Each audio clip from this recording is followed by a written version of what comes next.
મારું વૈદું મારા હાથમાં. આરોગ્ય સંપદા. વૈદ જયંતિભાઈ વી જાદવ.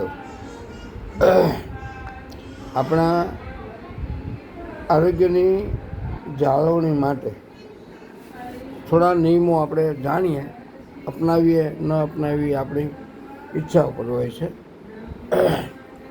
આપણે બાળકોને જે ટિફિન ભરીએ છીએ અથવા આપણે બહાર જઈએ ત્યારે જે વસ્તુઓ આપણે સાથે નાસ્તામાં કે એમાં લઈ જઈએ છીએ એમાં એક વસ્તુ સમજીને અપનાવવાની જરૂર જણાય છે. જૂના માણસો, હું માનું છું ત્યાં સુધી, અમે 69-70ની અંદર જ્યારે પ્રવાસમાં જતા હતા સંસ્થા લોકભારતીમાંથી, ત્યારે સાથે જે થેપલા છે, પૂરી છે, આ બધું જે બનાવવામાં આવતું હતું એના ડબ્બા ભરવામાં આવતા હતા.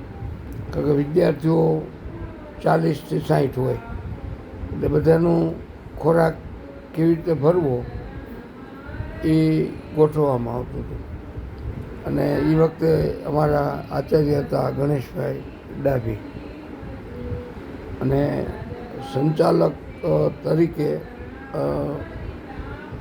એક સોની સાહેબ હતા, ચંપકભાઈ સોની, મનુભાઈ શાહ, અને બહેનોમાં હતા 5-6 બહેનો હતા, પણ એમાં એક વાછાણી અટકના બેન હતા, નામ અત્યારે વિસરાણું છે, મોઢે છે પણ અહીંયા છે પણ હોઠે નથી આવતું. એ બધા અમારા ગૃહપતિથી માંડીને અમારો શિક્ષકગણ ને લોકભારતીનું વાતાવરણ એટલે શુદ્ધ વાતાવરણ, મનુદાદા, વિજયાબેન, યોગેશભાઈ, બરાબર, એમના દીકરા મયંક, એની ઉંમર તો એ વખતે 2.5-3 વર્ષની હતી. ત્યારે પ્રવાસમાં જે ડબ્બામાં ભરવામાં આવતા ને બધા થેપલા, પૂરી બધું ઠરી જાય પછી ડબ્બા ભરવામાં આવતા હતા. ગામડાની અંદર આ પ્રથા જ હતી.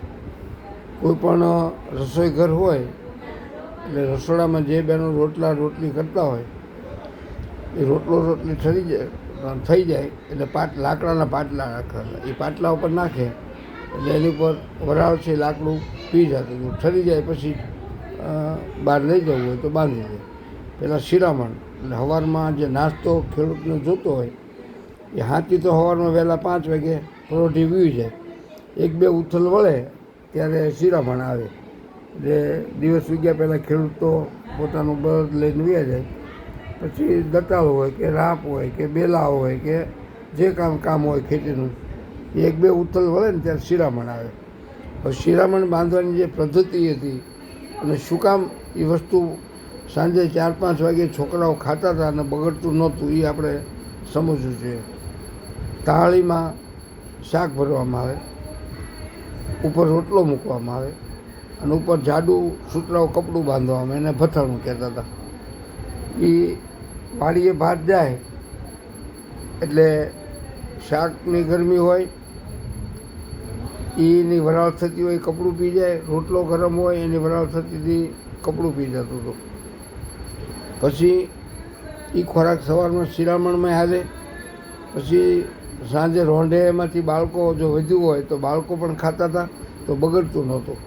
તો આ વસ્તુ એક શીખવા જેવી છે કે બાળકોના ટિફિન હાવ ઠરી જાય પછી ભરો, પરસેવો વળે એવા ન ભરો. બીજું, ગરમ ડબ્બા જે તમે આપો છો એનાથી બાળકની અંદર તાકાતની હીનતા એટલે કાયલાય આવે છે. કાયલા એટલે શરીરની જે શક્તિ હોય એ હીન થઈ જાય છે, એટલે એને ભૂખ મરી જાય છે, અગ્નિ મંદ થઈ જાય છે. કારણ કે તમે જે ખોરાક ભરો છો એ 2-2.5 કલાકે પરસેવો વળે એટલે એ ખોરાક છે એ મંદાગ્નિ કરે છે. એટલે મંદાગ્નિ ન કરે એવો ખોરાક આ જૂના જમાનાના માણસોએ જે પદ્ધતિ અપનાવી હતી એમાં આપણા બાળકોના ટિફિન હોય, આપણે બહાર જવું હોય તો રસોઈ ઠરી જાય પછી ભરો. બીજું, કોઈ પણ વસ્તુ છે એમાંથી હવાની અવર જવર રહે એવા ટિફિન રાખો. કાંઈ ન હોય તો ઢાંકણા ઉપર થોડા હોલ રાખો. પણ ગરમ ડબ્બામાં તો ટિફિન બાળકોને ભરીને ન આપો.